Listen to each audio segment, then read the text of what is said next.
Welcome to the Audacity to Podcast, episode 111, Podcasting News.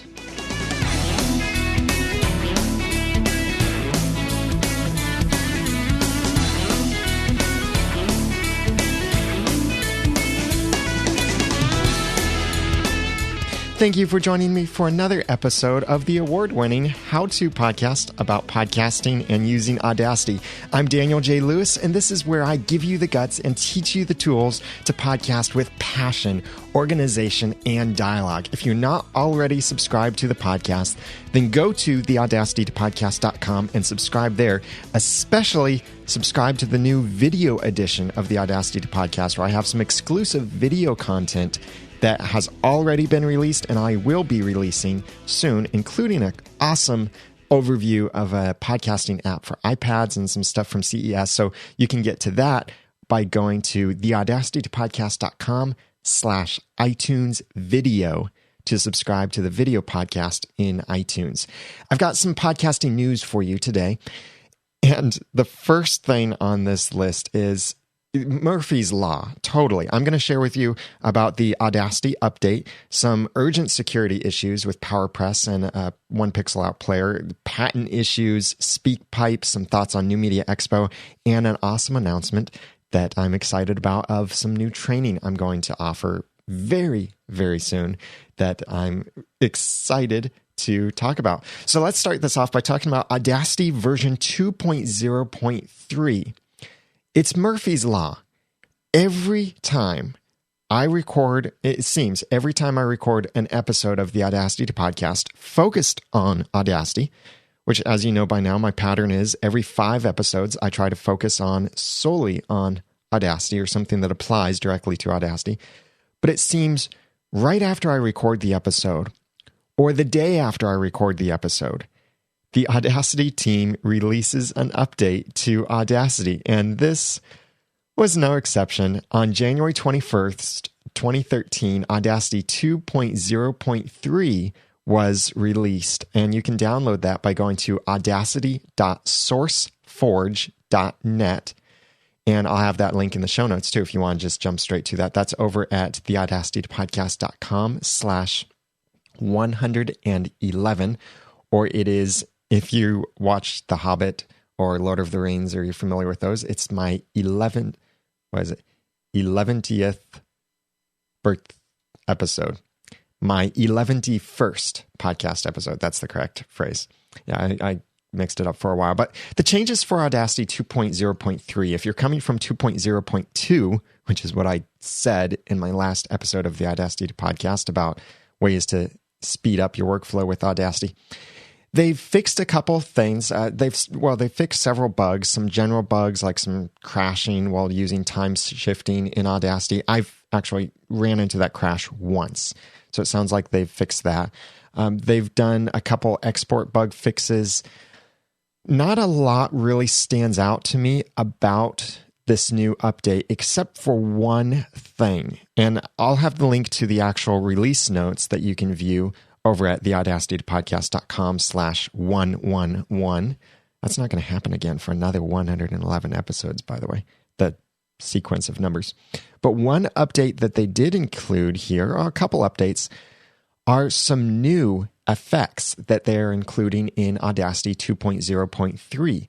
One is Studio Fade Out, and they say this uses a filtered S-curve. So instead of just a straight linear curve from volume at 100% to 0%, they're using this, what they call S-curve. So they refer to it as Studio Fade Out. It is what professional studios use typically when they do a fade out. So instead of just a straight linear fade, it's more gradual. The way to think of this is, think of how when you toss something up in the air, it slows down before it comes back. Or look at it this way. When you move your arms or move your hand, you make basically an S-curve motion. And I might be talking about animation things here, but I was a 3D animator for a while. But when you move, you start out slow and then you speed up and then you slow down when you stop moving. The S-curve fade out of this studio fade out in Audacity 2.0.3 is very similar. So it's a more natural sounding fade out. I like that they've added that. That's really nice. They also added in an adjustable fade effect, which they say is accessible effect for creating partial fades and adjustable fade shapes. I really like that. And they also now have, instead of just the bass boost effect, they now have it set as a bass and treble effect that you can adjust both of those at the same time. Very similar. If you know how to work your car stereo's bass and treble effects, then you know how to work this inside of Audacity. Just don't enhance both at the same time. That's a little bit pointless. They also added a few other things here and there, some little enhancements. And if you speak Croatian, then you'll be happy that Audacity is now in Croatian. But you can check out this list of fixes and features that they've added, and as well as the known issues over at theaudacitypodcast.com/111. And I do recommend that you update to this version. It doesn't seem like there are many major issues at this point, and especially if you're using Windows Vista, Windows 7, anything like that. If you're still on version 1.2 of Audacity or 1.3 of Audacity, definitely you need to upgrade. So get on this latest version, version 2.0.3. If you already have Audacity installed on your computer, then go ahead and install the new version right on top of the old version.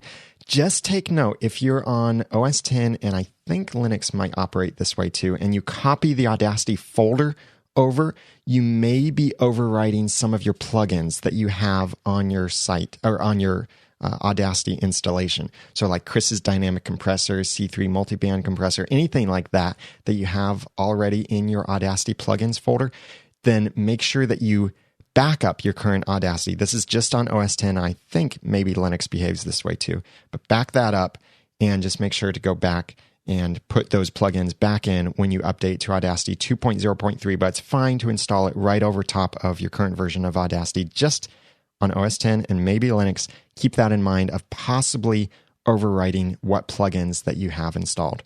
I'll have that download link and the release notes for this latest update over in the show notes at theaudacitypodcast.com/111.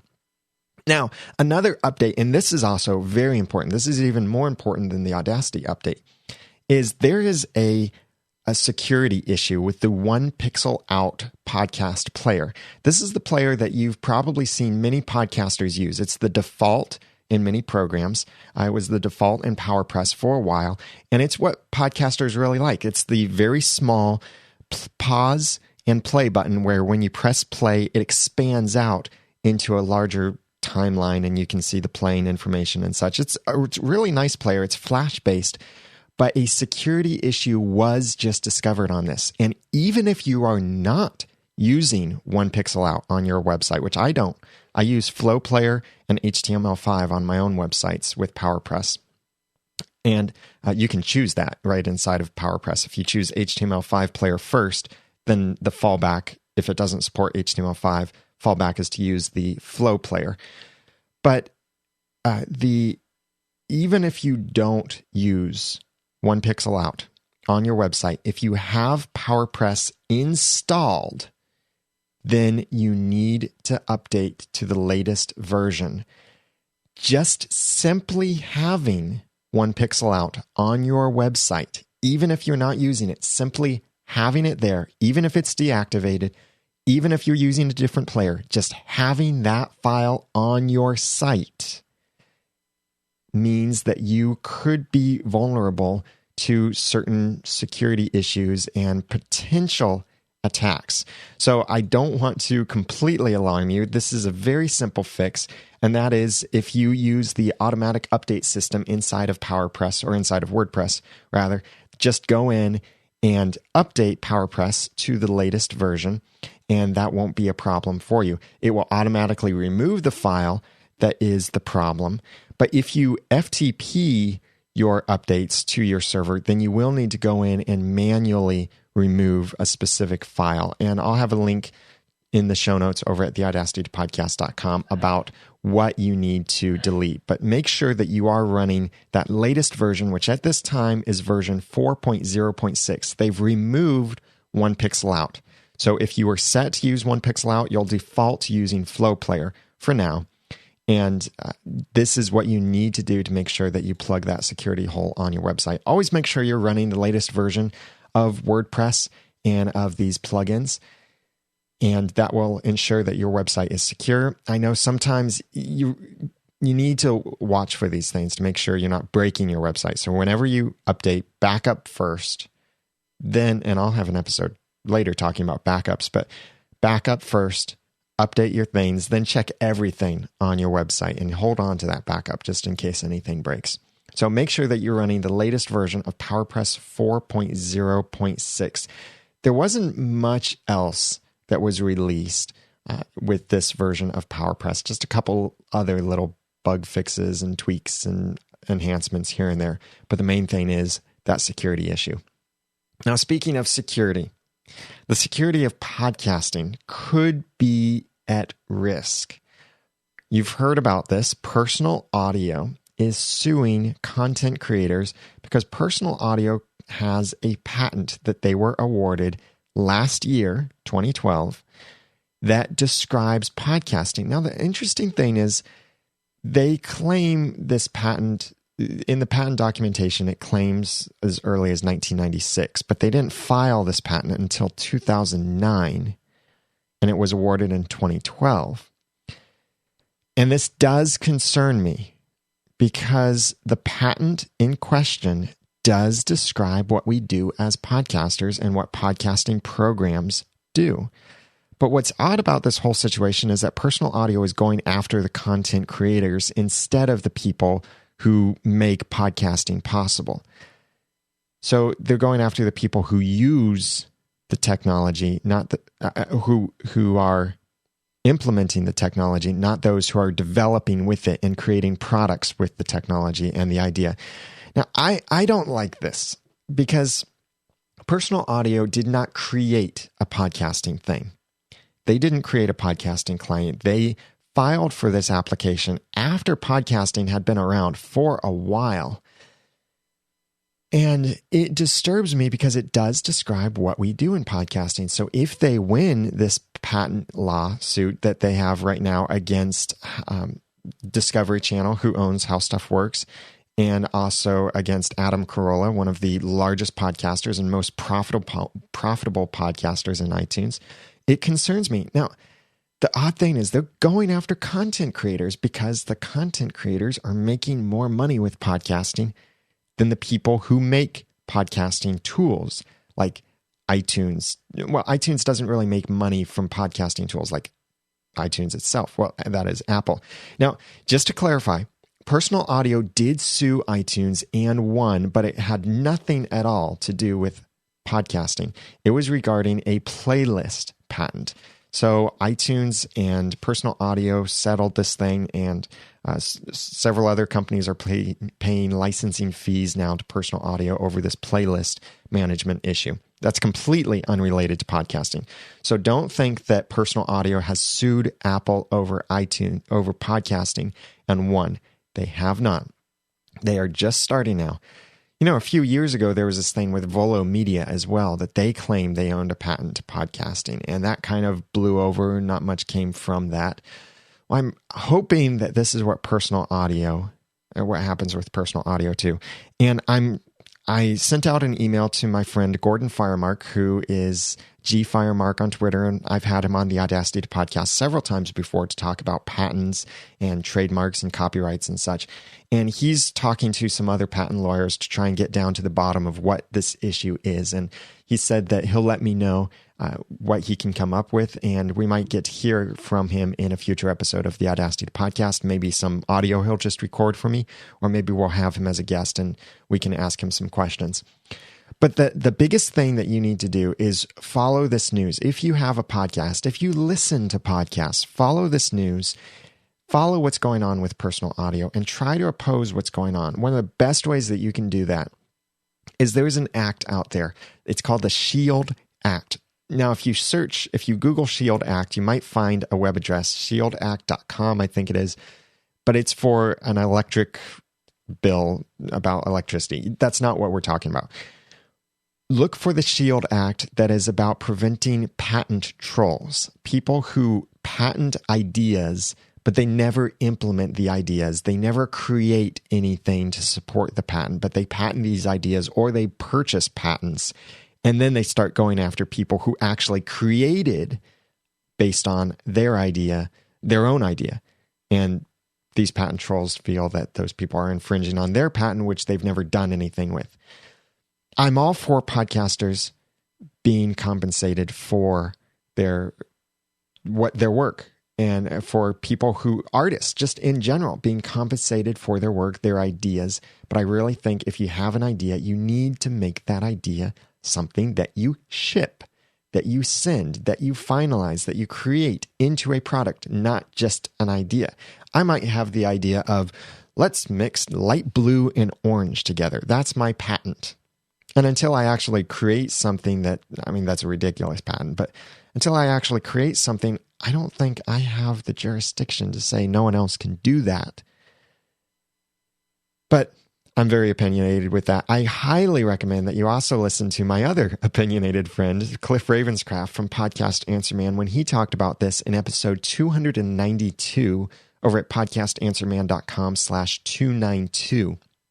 Now, I have the link to that and also the link to several other relevant things that you could check out in the show notes at theaudacitypodcast.com/111. This is something very important, and I am legitimately concerned about this because I've glanced through the patent itself, and it does describe podcasting very well. So I am concerned about this. As podcasters and podcast consumers, we need to rally. We need to unite around this. United we stand, divided we fall. We need to try and work together, make sure this doesn't affect podcasters and doesn't kill podcasting or make podcasting start requiring licensing fees from people who want to podcast.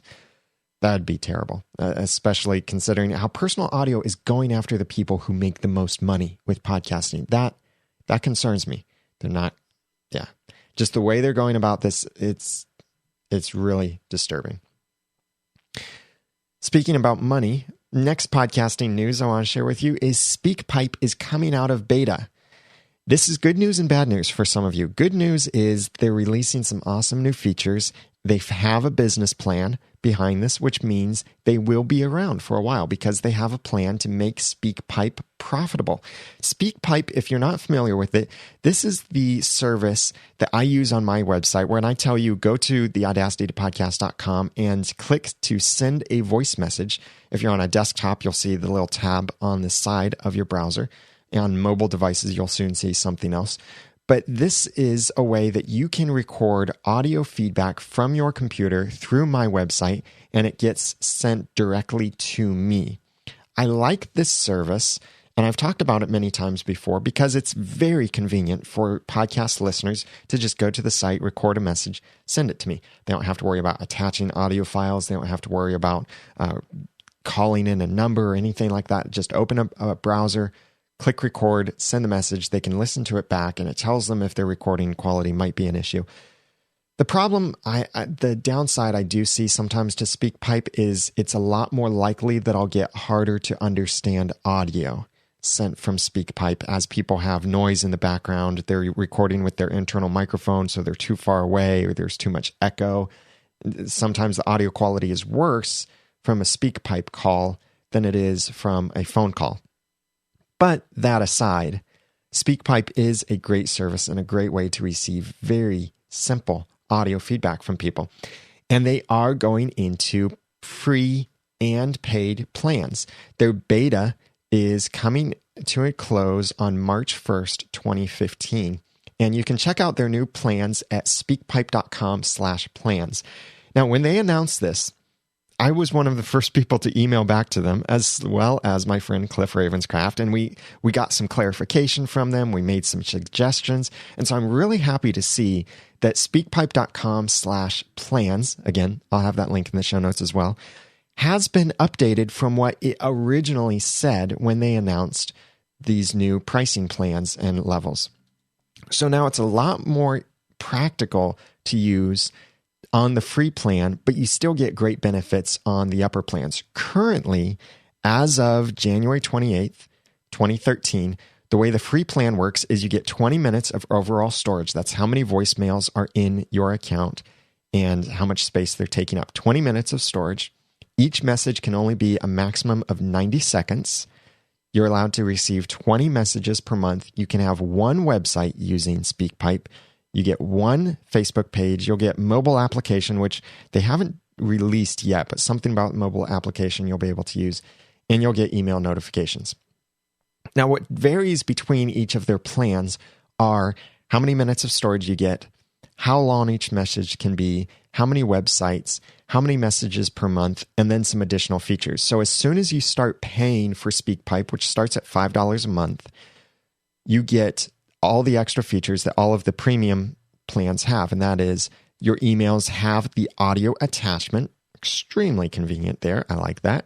You get some kind of extended widget, which they're still developing, and you get mobile devices support, which I've been talking with the developer, Vladimir, about this, and there are some cool things coming with this about ways that website visitors will be able to use SpeakPipe from your website on their mobile device, because right now it doesn't work on mobile devices. So some cool features there, but also once you start paying at $5 a month, not $500, $5 a month, you get 200 minutes of storage instead of 20 minutes, sorry.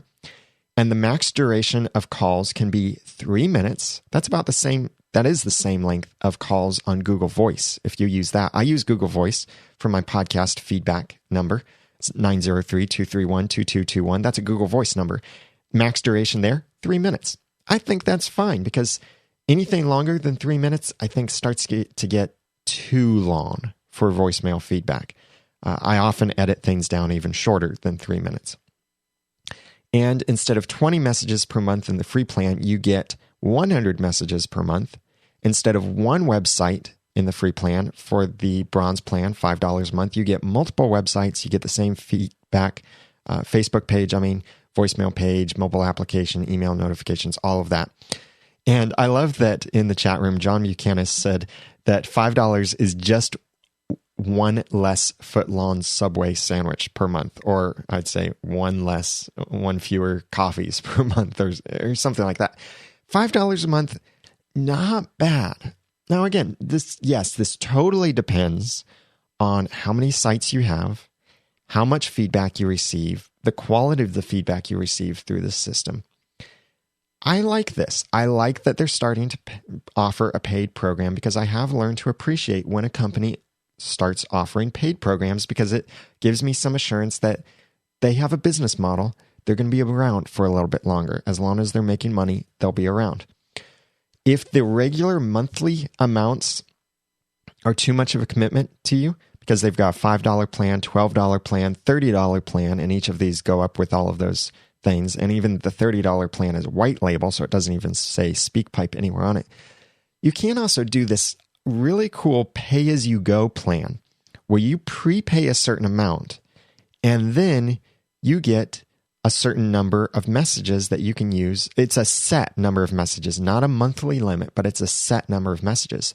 So the prepay plans, say that fast 10 times, start at $10 a month, then go up to $35, $60, $100. At $10 a month, or I'm sorry, not per month.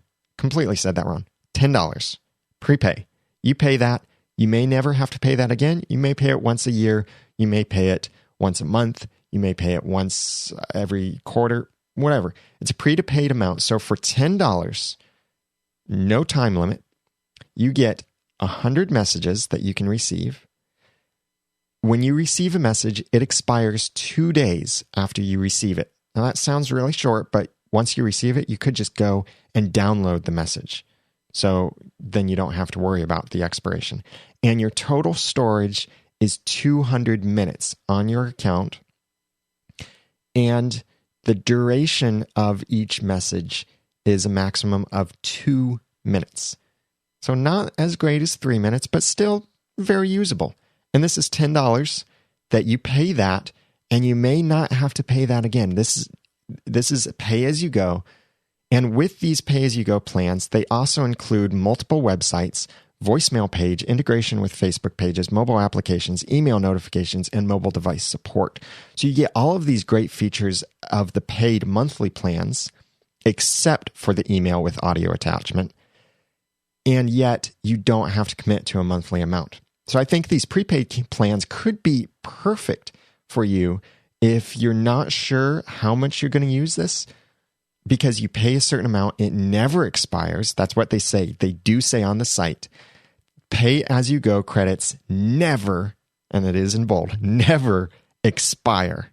So I really appreciate that they're doing that. So you could pay $10 and never have to pay again. You might pay $10 a year.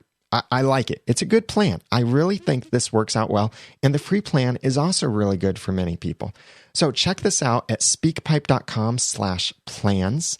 And I really appreciate their service, really like them. I am going to become a paying member. I haven't decided yet whether I'll do prepaid or the monthly amount, because I do receive several messages per month. I receive probably 20 or 30 messages per month through SpeakPipe.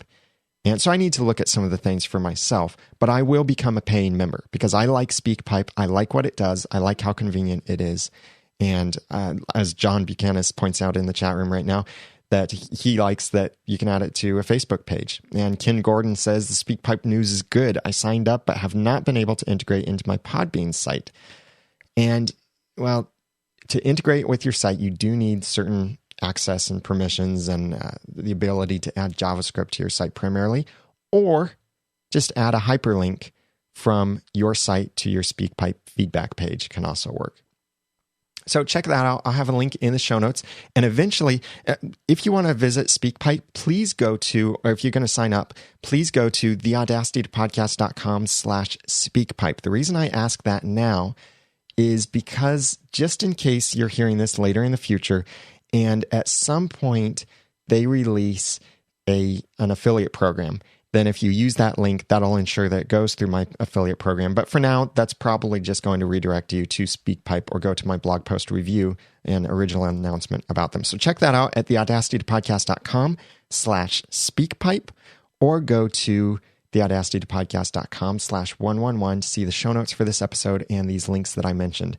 And Cliff Ravenscraft also talked about this in his recent episode of the Audacity Podcast Answer Man. That's his show. The Audacity Podcast is my show. If you can't tell, I've been desperately trying to catch up on all the podcasts I listen to, so some stuff is starting to mesh together. Now, I recently attended New Media Expo, and I've been eager to share my thoughts with you on this, but since last episode was episode 110, I wanted to make sure that focused primarily on Audacity, but I was thrilled to go to New Media Expo and the Consumer Electronics Show, and it was a mixed experience. New Media Expo, that is. I say mixed because it definitely was a positive experience. I loved getting to meet people like Mike Russell from Music Radio Creative and seeing old friends like Dave Jackson and the people from Libsyn, the people from Blueberry, Angelo Mandato. I got to meet Megan Inlow. I got to meet so many other people there that I hadn't met before. I got to meet and shake hands with Leo Laporte.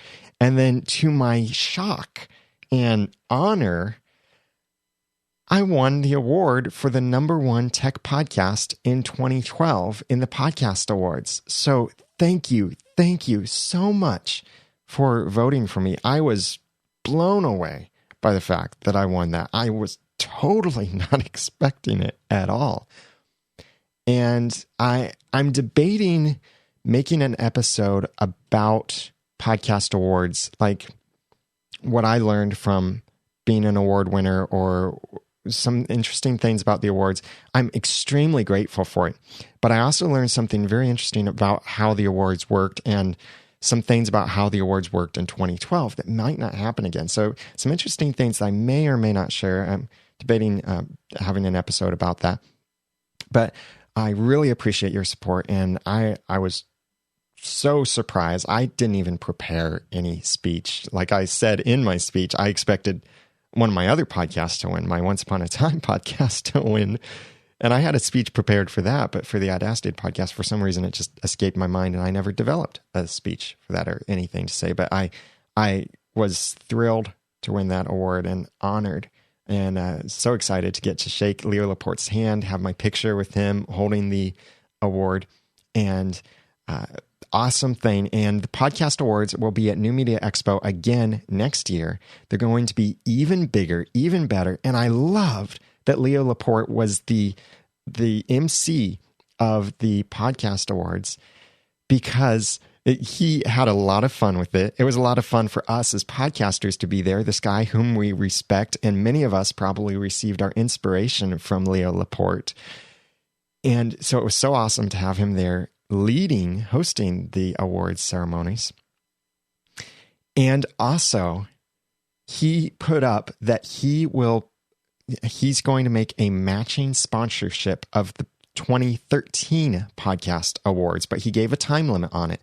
So because money in the past has been sometimes there, sometimes not there for podcast awards, he said that I'm going to donate half of what's required, and I'll match I'll match any other donations up to half of what's required. So please go to podcastawards.com and considering sponsoring the awards. You can just donate straight to it with certain cash donations, or you can put a banner ad on there or anything like that. So I highly recommend you do that. I'm going to consider doing it as well. And the podcast awards are really fun. They're going to be even bigger next year, even better, even more exciting. It was so much fun to be there.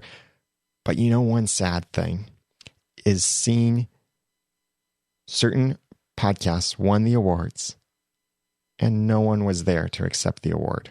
No one. That was sad. So if you are a finalist in the awards, make sure you have someone representing there. I was honored to be representing a couple other podcasts in the awards. Unfortunately, they didn't win. I had speeches prepared for them too, which is ironic. But unfortunately, they didn't win. But I was honored to be asked to stand in for them.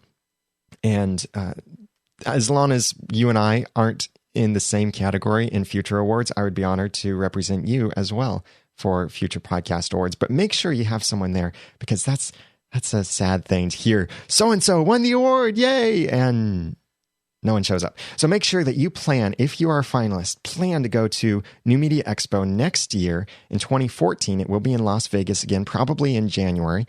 And check out the podcast awards. Now, New Media Expo itself, kind of mixed bag. And the reason I say that, I really respect what Cliff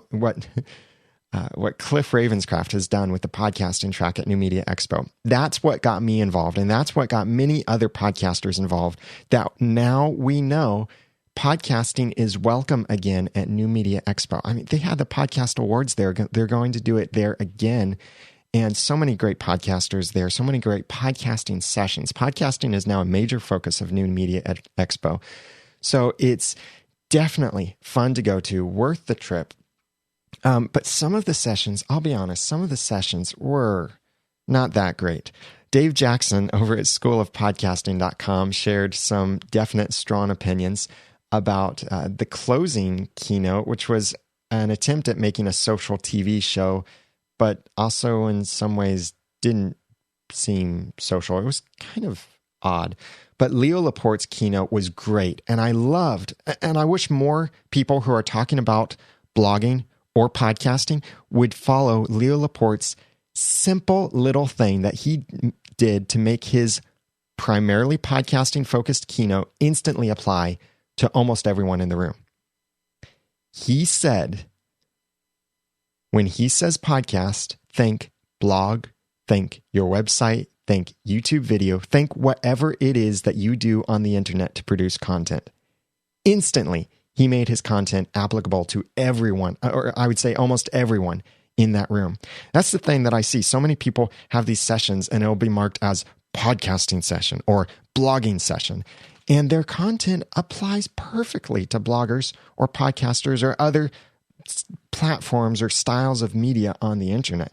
So I wish I'd see more people who are speaking at conferences like that do that simple trick. Put it in their title, maybe, to say blogging or podcasting. And you see me do that a lot on the Audacity podcast when I share tips or news or information or things, because it does equally apply. Really, the main difference between podcasting and blogging is podcasting includes audio, sometimes video, and you're in iTunes. That's pretty much the difference between blogging and podcasting. The same rules pretty much apply, the same principles, the same ideas, the same content generation ideas, audience building, all of that. But some of the sessions were really good too. Some amazing tips from some of these people. So here's what I highly recommend you do. You can buy the virtual pass still, or the virtual ticket, and download any session from New Media Expo. Go to theaudacitypodcast.com/New Media Expo to sign up for the virtual ticket. It's $300, but consider $300 versus the $900 or $1,000 that it might have cost you to attend the conference, and you get all of this great training. 3 days of solid simultaneous sessions throughout the day, and so much. But some great content was shared there. Just some of the keynotes, meh. And by solid, I do mean lots of information. Not necessarily that they were all good, but that's up to you to pick out what applies to you. And that's the awesome thing about the virtual ticket. You can pick the session that applies to you and that has the information you're most interested in. The most surprising keynote, or most surprising session from New Media Expo, was the Ford keynote. I mean, yeah. If you didn't see the keynote, what's your first impression of Ford is presenting at a social media conference? I mean, you're probably thinking infomercial, boring, not applicable. I thought the same thing. I was amazed. I really thought, and I tweeted this, I said, Ford gets it. They understand social media. Their presentation wasn't just, here's what we're doing with our Ford cars, and here's how we're integrating social media into our cars. Buy one of our cars today. They were a sponsor of New Media Expo, but they didn't hammer that down our throats. Instead, what Ford shared was, hey, we're a big company, but we're experiencing the same things you are. We're experimenting with the same things you are. Here are some of the lessons we've learned. Here are some of the things we tried that did work. Here's some of the things we tried that didn't work. Here's what we're learning. Here's what we're discovering. Here's what we're trying. Here's what we're playing with. Here's where we're having fun. And they showed us some videos. They showed us some tweets. They showed us some websites. It was really informative. I liked the Ford presentation. I thought I would hate it, but I liked it. It was good. So check that out. Check out the sessions, the keynotes, and there was so much more too. So many great speakers there. A Cliff Ravenscraft session on building your podcasting audience was packed out. They had to turn away people. Several sessions were like that. Some great sessions. I went to a session about search engine optimization where I would say the guy was the most passionate presenter there. And he had a slight speech impediment, but that didn't stop his room from being barely standing room only. And he was so passionate about his information, and he was talking about search engine optimization. And he was passionate and excited. He's also a preacher, which could explain how he could get so passionate about something and just speak with such passion. But great sessions, so many things. And I met so many people there. And one of the things that I got to do is I visited with Libsyn booth. I visited with several people, and I wish I'd recorded more videos of things. But one of the videos that I'm going to post over at theaudacitypodcast.com that you'll be able to watch on the website or subscribe to the video feed in iTunes at theaudacitypodcast.com/iTunes video. I'll have a video overview of the Boss Jock app. These are from some guys that used to work with Libsyn and now work kind of together with Libsyn. But it's a podcasting app for iPhone and iPad. It is now available for iPad. And I don't just mean a podcast app like Subscribe to Podcasts. It's a podcast production app where you could do things like mix in your music real time, have fade ins, fade outs, compression, limiting, gating, effects, features, plug in a USB microphone, use the built-in microphone, all of this stuff right from your iPhone or your iPad. It's an amazing app. It's only $10 in the App Store. I would say it's worth it if you don't want to drag around podcasting gear, if you just want to simplify your podcasting workflow and not use a computer. But I'll have that video very soon at theaudacitypodcast.com/BOSSJOCK. That's Boss Jock. I'll have that video there soon, and you'll see it in the video feed, not in the audio feed. I'm going to try and release that within the next week. And I'll also have some stuff from CES about some cool products for podcasters. Like I talked to Nady about some a really cool noise filtering thing that they have for microphones that could be great for podcasters. They have a new Bluetooth system that turns any microphone into a wireless microphone and compare it with your computer and possibly something like an iPad too. An iPad also. And I also talked to a company with some cable adapters and another company that was, a awesome green screen backdrop, collapsible green screen backdrop that's wrinkle-free, iron-free, looks great. It's double-sided. Really cool thing from PhotoFlex. So I have these videos very soon from CES and my coverage there from Tech Podcast Network. They'll be at tpn.tv as well as the video feed at theaudacitypodcast.com. Now, for my exciting announcement and slight infomercial, I've decided to host an Audacity training workshop. This is where I will give you 60 minutes of solid Audacity training and time for questions and answers on top of the 60 minutes.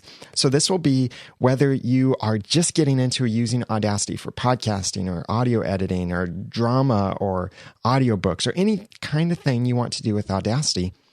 I'll be teaching an Audacity training workshop at the end of February. I'm looking at Saturday morning, February 23rd, because I figure Saturday morning or Saturday around noon, probably best time for people because then they're not working, then it's not evening time. They could probably clear Saturday morning to try and make it to this session. So it'd be some time that would work for Pacific time and Eastern time as well.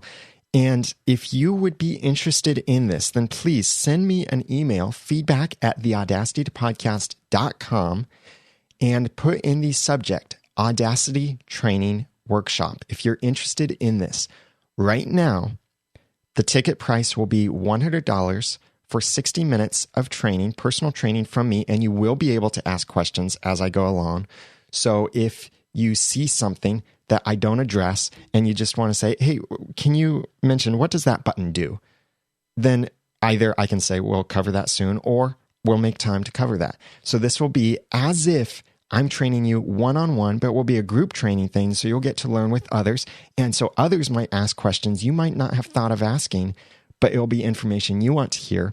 Or you might ask the questions that someone else wants to hear, but they didn't think of asking those questions. So I'm really looking forward to this. It'll be $100 for 60 minutes of training from me, plus open question and answers, probably 15 to 30 minutes of that, however long it takes. I'll be sharing my screen, showing you these things in Audacity. And after the session, I will give you the recording of the session. So if you're interested in this, then please email me, feedback@theaudacitypodcast.com, and put in the subject line, Audacity Training Workshop. It will be $100 near the end of February, probably February 23rd. That's Saturday morning, or March 2nd. But if you have a certain date that you think would work best for you, if you just want to suggest a date, go ahead and include that in your email. But I'll be going ahead and taking registrations for that as soon as I set up links and stuff. But you can email me right away to express your interest in that, and I can make sure that you have a reserved slot. Right now, I'm going to say it's limited to 20 people. But if I get an overwhelming response, I might look at tweaking some things to see if we can get some more people in, but you will receive a downloadable copy of the session afterwards. So even if you register now at the price I just announced, which may change next time, but at the price I announced, $100, I'll say that it's $100 between now and February 9th. If you let me know that you want to register, it will be $100 between now and the deadline of February 9th. And after that, the price might go up. But you will receive the downloadable copy even if you don't make it to the session. So emailing me now guarantees your spot and guarantees that if you register and pay for the session, that you will receive the downloadable copy. I'm really looking forward to this because this is something I've wanted to do for a while and just finally decided, hey, why haven't I done this yet? I've wanted to do it. Why haven't I done it yet? So I'm really excited about this and looking forward to it. So email me, feedback@theaudacitypodcast.com with Audacity Training Workshop in the subject line if you're interested in this and want to reserve your seat today. Seats are limited, so sign up today and we can arrange that registration for you. Price might go up after February 9th. Now, these things I mentioned a lot of links, a lot of other things to check out. I really recommend that you do listen to the other podcasts about podcasting and hear what they have to say about some of these things, like the personal audio patent issue and New Media Expo and all of this stuff. So go to the site, theaudacitypodcast.com/111 to check out the show notes and get these links to the other shows. And please tune in this Friday night. That is Friday, February 1st at 9 p.m. Eastern Standard Time. That's GMT -5, for our live Podcasters Roundtable. We'll be talking about some cool things of what do you owe your podcast listeners? So it will be an awesome conversation. Some definite awesome opinions will come out there. So check that out. You can get the past episodes at podcastersroundtable.com and watch for that. It will be on Google+. So follow me on Twitter or on Google+ for news and announcements. You can follow me on Twitter at @TheRamenNoodle. And one last thing that I encourage you to do is send me your questions. Send me your feedback. Send me your Audacity tips. Send me your podcasting tips to include in podcasting episodes. Send me questions that you'd like me to answer on the podcast, or hire me to do something with you. I'm looking forward to ramping up my one-on-one consulting because a lot of people are asking me questions, and this is a definite need out there. So if you want to schedule some time for me to help you one-on-one with your podcasting needs, or design podcast cover art for you, or design a website for you, or set up your site for podcasting, or fix your RSS feed, that's a popular thing right now I'm doing, or move away from FeedBurner, or help you with Libsyn, or anything like that, please email me, ask me your questions, contact me. Email feedback@theaudacitypodcast.com or call 903-231-2221, or go to theaudacitypodcast.com and click on the send a voice message link from SpeakPipe. That's SpeakPipe right there on the site, and send a message right from your computer. If you haven't checked it out already, load the audacitypodcast.com on your mobile device to check out how it looks on mobile devices like iPads, iPhones, Android phones, other tablets and such. It's this new responsive design that I just launched and still tweaking here and there. I'm really excited about it. Please let me know what you think of this episode, what you think of the podcasting patent, of Audacity 2.0.3, of SpeakPipe, of New Media Expo, all of this stuff. Comment on the show notes at theaudacitypodcast.com/111. Now that I've given you some of the tools and now that I've given you some of the guts and taught you some of the tools, it's time for you to go podcast with passion, organization, and dialogue. I'm Daniel J. Lewis. Thank you so much for the ratings and reviews in iTunes over at theaudacitypodcast.com/iTunes. And thank you, most of all, for listening.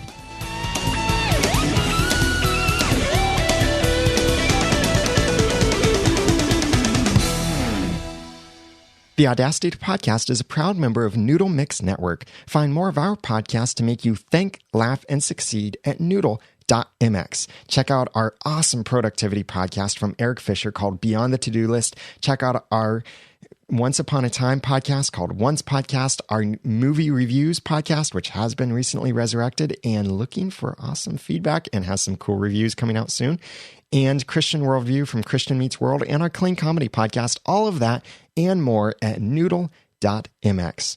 The Audacity Podcast is also a